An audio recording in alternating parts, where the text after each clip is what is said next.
Bonjour à tous. Allez, aujourd'hui une petite vidéo sur la boulangerie.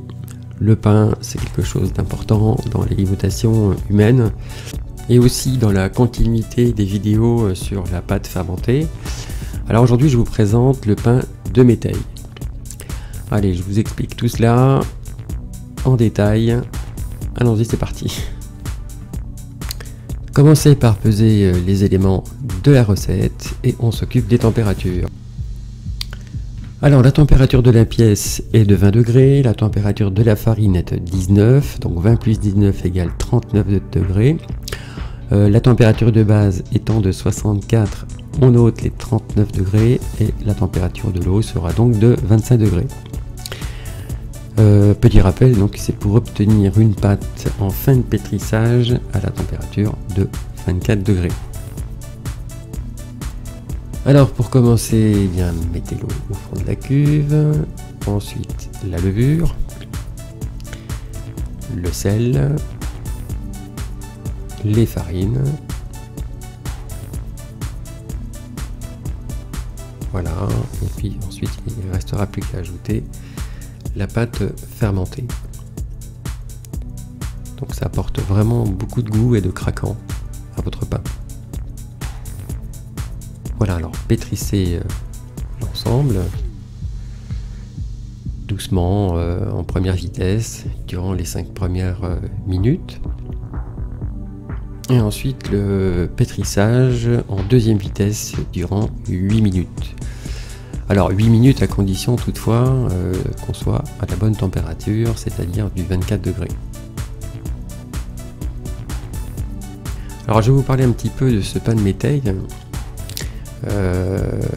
Le terme est pratiquement repris dans le décret de 1793 sur le pain de l'égalité quand le 26 Brumaire en 2, c'est-à-dire le 15-11 1793, la Convention fait paraître ce décret sur la circulation des grains et l'approvisionnement des marchés.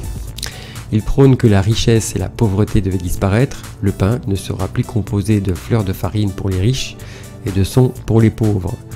Le pain de l'égalité serait composé de 3/4 de froment et de 1/4 de seigle ou 1/4 d'orge dans les lieux où on ne trouvera pas une quantité suffisante de seigle. Aujourd'hui, c'est un pain qui doit être élaboré à partir d'un mélange à part égale de farine de blé et de seigle pour le pain de Méteil et un tiers de seigle pour le pain de campagne. Le Méteil est un mélange de céréales. Pour l'alimentation humaine, il s'agit traditionnellement d'un mélange de blé et seigle. Pour l'alimentation des animaux, il est produit par la culture en association de plusieurs céréales telles que le blé, l'orge, l'avoine ou d'autres espèces comme le pois fourragé, etc.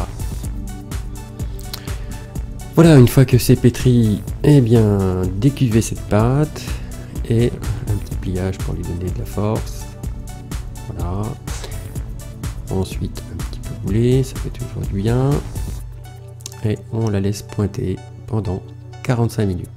Pointer, hein, donc c'est un petit rappel, c'est juste pour exprimer en fait 45 minutes de détente, enfin surtout que les parfums puissent se former. Voilà, un petit linge humide par-dessus, c'est pas une obligation, le film va bien aussi. Je préfère un milieu humide en fait, puisque les pâtes aiment ça. Les levures se développent mieux au contact de l'humidité, mais c'est pas une obligation absolue. Température 23, on est presque à 24. Voilà, donc là, une fois que 45 minutes plus tard, on sent bien qu'elle a commencé à démarrer. Donc démarrer, je veux dire commencer à lever. Donc la pesée, alors là aussi un petit mot, je pèse à 800 grammes, c'est simplement parce que je préfère faire des grands pains, mais la généralité c'est 500 grammes. Donc chacun fera les quantités qu'il souhaite en fonction du matériel, du four, voilà. Ensuite, bouler les pains. Voilà, et 10 minutes de détente avant de les façonner.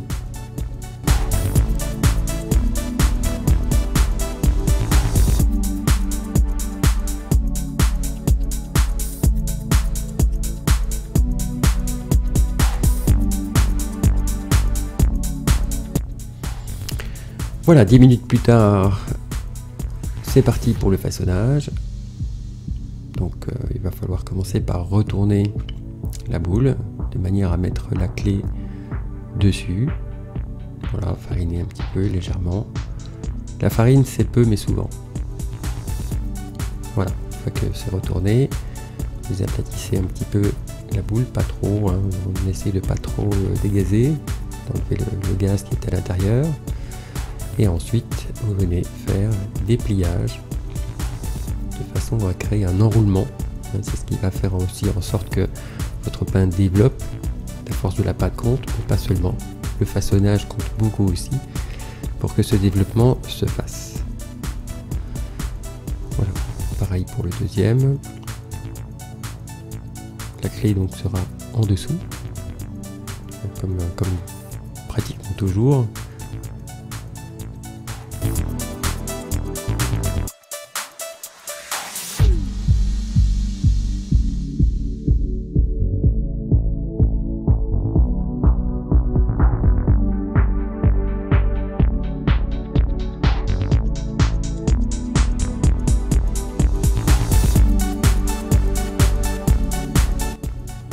Voilà, alors ensuite on va laisser comme ceci pendant une heure d'après.